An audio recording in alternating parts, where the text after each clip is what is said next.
course, you know with every new Nintendo title, we have to look at the bosses and see which one in the game was the best. And we're doing the same thing today with Splatoon 3. Don't worry, I know a lot of you guys want to see an entire boss ranking with every single boss in the series, which I do plan on doing, but of course we have to start off with Splatoon 3 itself. What is the best boss in this game? So technically the game only has 5 bosses, but I stretched it out to 6 by expanding the final boss into 2 separate phases and kind of making them separate boss fights just for the sake of making the video a little bit longer than just 5 bosses. Each boss, like always, will be based upon the following criteria: the difficulty of the boss and how it actually challenges the player, the creativity and uniqueness of the boss, the overall atmosphere and feel, and of course, finally, how fun the boss actually is. First, I want to thank today's sponsor, Blitz GT. Blitz GT is a 4v4 tactical, fast-paced racing game. However, this is a team-based racing game with a twist this time around. This time, you're not trying to just reach the goal, you're trying to score points by doing specific criteria. Your job is to drift over strips on the ground to charge up for points. You need to keep those points without getting demolished, or your points will reset.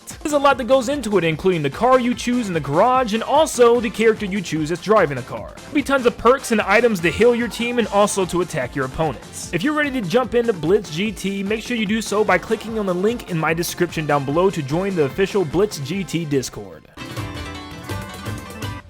The first boss we have starting off the list at number 6 is the Octobot King L3.G, which is the brand new form of DJ Octavio, coming back for the 3rd time now to take out Captain Cuttlefish once and for all. Well, this time he's the first boss of the game instead of the last, because we find out that he's not really the true villain. And he plays pretty much what you would expect him to play like. Exactly like the other 2 Splatoon games, he shoots his fist at you and it's your job to shoot him back in order to hit him in the face. Now he will occasionally shoot a twisted hand at you, and like always you have to just dodge it and get out of the way and shoot it while it's in the ground, but this is pretty much it as far as his attacks go. Now he'll eventually get a giant vacuum in the front of the bot, which will suck up any ink that you tried to shoot. But it's very simple because all you have to do is throw small Frye at it to kind of clog it up. It is back to shooting his hands like the same way you're used to. This boss really doesn't have a lot going on, and I feel like there's a lot of standing around and nothing happening. Now there is a cool thing where he jumps up in the air and flies to another spot, but that's all he does. It's not like he drops bombs overhead or does anything else,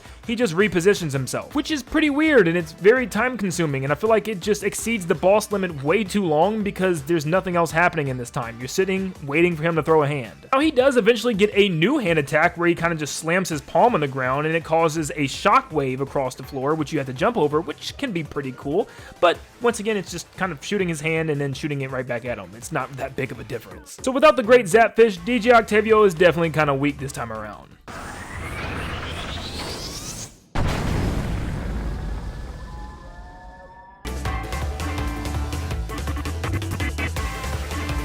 Number 5, we have the very first member of Deep Cut that we fight in this game being Frye, and she uses the power of her eels in order to help her fight, and also the dead corpse of the Octo Stomp. Yep, it's a very weird combination, but your job is to shoot the eels as they come out of the Octo Stomp's holes and just start beating them back towards her, and eventually the Octo Stomp will spin around, allowing you to climb up one of its sides. You blast her, rinse, repeat, which is a pretty simple concept, but it actually does start getting a little bit difficult. She then has an attack where the eels start spinning around the block. Well, it's not too bad because you can just shoot them as they go around, but the bigger ones take a lot more shots than just one time around, which means they can zoom out to the outer rim. If they hit you, it can be pretty devastating. So you have to stay on top of things and make sure you see them coming around and know where to go. You can also turn the eels into tenta missiles, which go sticking all over the ground, which means you have to go through dodging them and then also blasting them back at her once they stick to the floor. And for her final attack, she will send a swarm of eels at you in a giant grouping, and once that school comes towards you, you're best to get out of the way. I think this is really cool and super satisfying to use your splashdown attack on it because it just smacks every single eel, but be careful because you can still take damage. With all these multiple eel attacks and the fact that the cube is rolling towards you at all times make this a pretty averagely difficult second boss fight for the game, and it's actually a lot of fun. I completely expected just a regular Octo Stomp again because they've already done it with 2 games, but it makes me very excited to see that at least they repurposed it into something a lot more unique.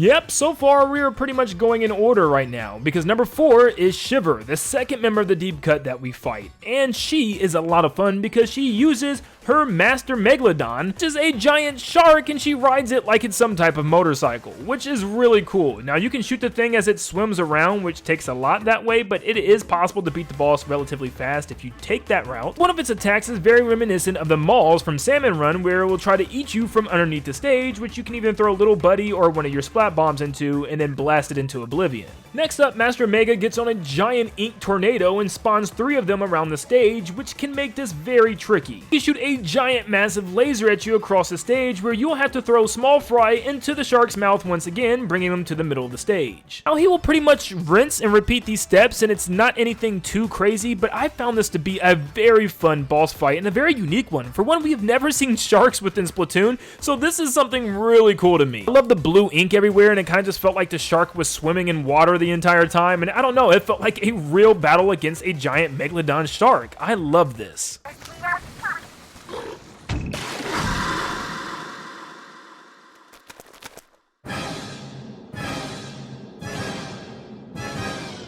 Coming in at number 3, I have Mr. Grizz Phase 2. Now, this definitely has points for cinematic. It was extremely cinematic. We're on this giant floating UFO ship made by DJ Octavio with a giant ink vac sucking off goo from Mr. Grizz as Huge Frye battles him across the rocket ship. Now, this was really cool. Don't get me wrong, I like what they did here, but I still felt like they could have done a little more as far as the final boss goes. It's your job to pilot this thing towards Mr. Grizz, which is no challenge whatsoever. You really should never run into anything unless you're just blind. You have to make your way to Mr. Grizz and clean up all the goop off of him with your new ink vac, which is pretty cool, and then every now and then some enemies will spawn on the ship, which means you can pop out and start shooting them, which I love. It gives you 3 minutes and 33 seconds to take this guy down, which is well more than enough time. I mean, seriously, I sat there at the end purposely for like a minute and 30 seconds and just watched the 2 fight still, because I thought that was more interesting than what I was actually doing. Maybe it's kind of being unrealistic, but I really would have loved to take control of Huge Frye. That would have been so much fun, and maybe control both of them off and on, or maybe be, you know, more of a pilot with DJ Octavio in control or something. I don't know. You hit him with the final laser by just holding down the ZR button, and that's about it. Final boss of the Octo expansion felt more like a rush against time and was a lot more difficult, and I don't know. This one was just not super crazy. It was very cinematic, don't get me wrong, but just not my favorite boss battle to play.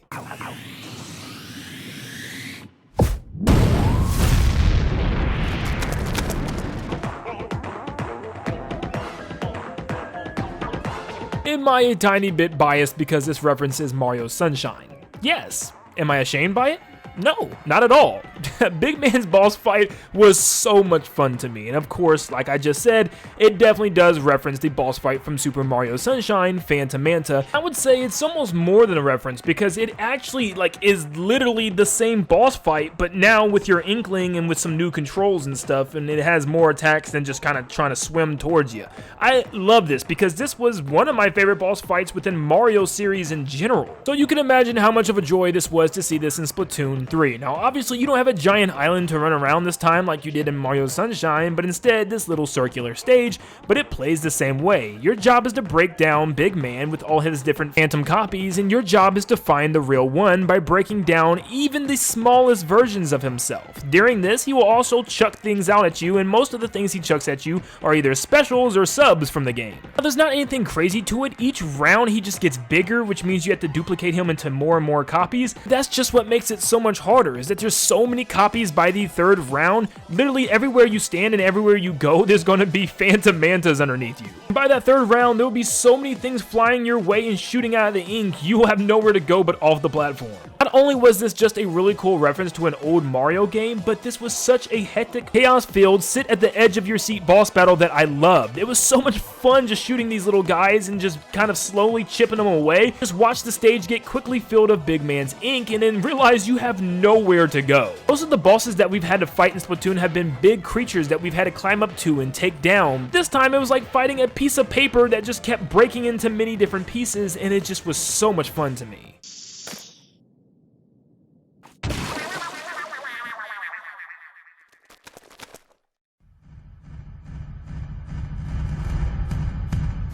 Coming in at number 1 as the best boss fight in Splatoon 3 is Mr. Grizz Phase 1.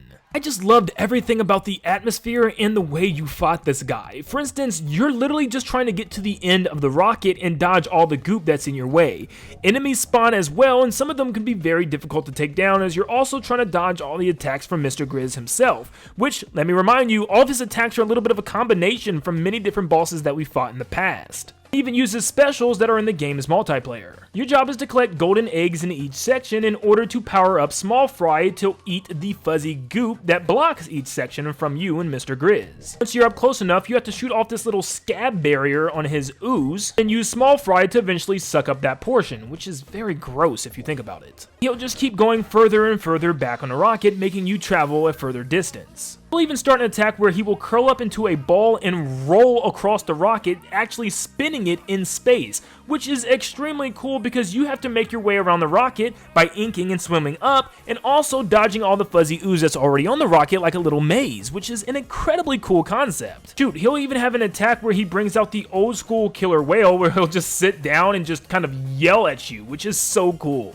And when you get too close, he'll bang the ground in order to knock you away, or even try to slash you with his giant claws and send out different types of striped ink at you. And I just love everything about this boss. It feels very connected, as if you're actually fighting him and he's reacting to every little thing you do.